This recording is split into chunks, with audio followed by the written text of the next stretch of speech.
દિયોદરના વખા ખાતે જિલ્લા કક્ષાના 55માં બાળ વૈજ્ઞાનિક પ્રદર્શનનો વિધાનસભાના અધ્યક્ષશ્રીની અધ્યક્ષતામાં શુભારંભ. બનાસકાંઠા જિલ્લાના દિયોદરના વખા સ્થિત જીવી વાઘેલા કોલેજ કેમ્પસ ખાતે જિલ્લા કક્ષાના 55માં બાળ વૈજ્ઞાનિક પ્રદર્શનનો શુભારંભ વિધાનસભાના અધ્યક્ષ શંકરભાઈ ચૌધરીના હસ્તે કરવામાં આવ્યો હતો. તારીખ 13થી 15 ડિસેમ્બર દરમિયાન 2 દિવસ યોજાનારા આ વિજ્ઞાન પ્રદર્શનમાં જિલ્લાની પ્રાથમિક, માધ્યમિક તેમજ ઉચ્ચતર માધ્યમિક શાળાના વિદ્યાર્થીઓ દ્વારા વિજ્ઞાનને લગતી વિવિધ કૃતિઓ રજૂ કરવામાં આવી હતી. આ જિલ્લા કક્ષાના બાળ વૈજ્ઞાનિક પ્રદર્શન દ્વારા વિદ્યાર્થીઓમાં વૈજ્ઞાનિક વિચાર અને નવીનતાને પ્રોત્સાહન મળી રહેશે. આ પ્રદર્શનમાં વિદ્યાર્થીઓએ વૈજ્ઞાનિક પ્રોજેક્ટ, મોડેલ્સ અને પ્રયોગો પ્રદર્શિત કર્યા હતા.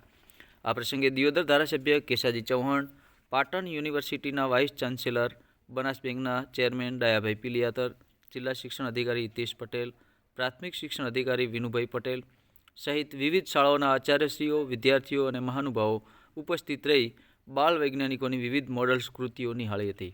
જેમાં ખાસ કરીને નવીનતમ ટેકનોલોજીના આવિષ્કાર સમાન બાળકોએ વિવિધ કૃતિઓ બનાવી હતી. ઉપસ્થિત અગ્રણીઓએ દરેક વૈજ્ઞાનિક કૃતિઓને કુતૂહલતાથી નિહાળી હતી અને બાળ વૈજ્ઞાનિકો પાસેથી માહિતી, જાણકારી મેળવી હતી.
સાહેબ, શું કહેશો? આજે નવી પેઢી, ખાસ કરીને વિદ્યાર્થીઓની અંદર વિજ્ઞાનનો અભિગમ કેળવાય એ માટે રાજ્ય સરકાર અને કેન્દ્ર સરકાર બંને પ્રતિબદ્ધ છે.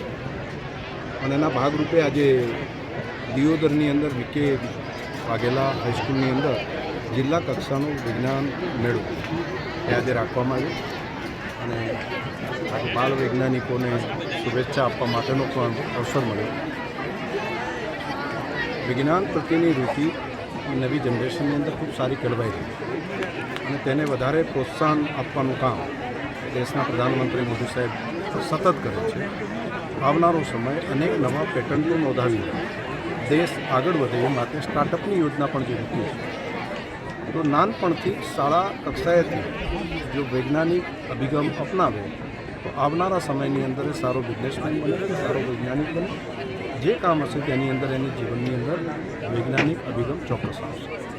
સાહેબ, આપણું સપનું છે બનાસકાંઠાને ઇઝરાયલ બનાવવાનું, એક સાકાર થતું દેખાઈ રહ્યું છે.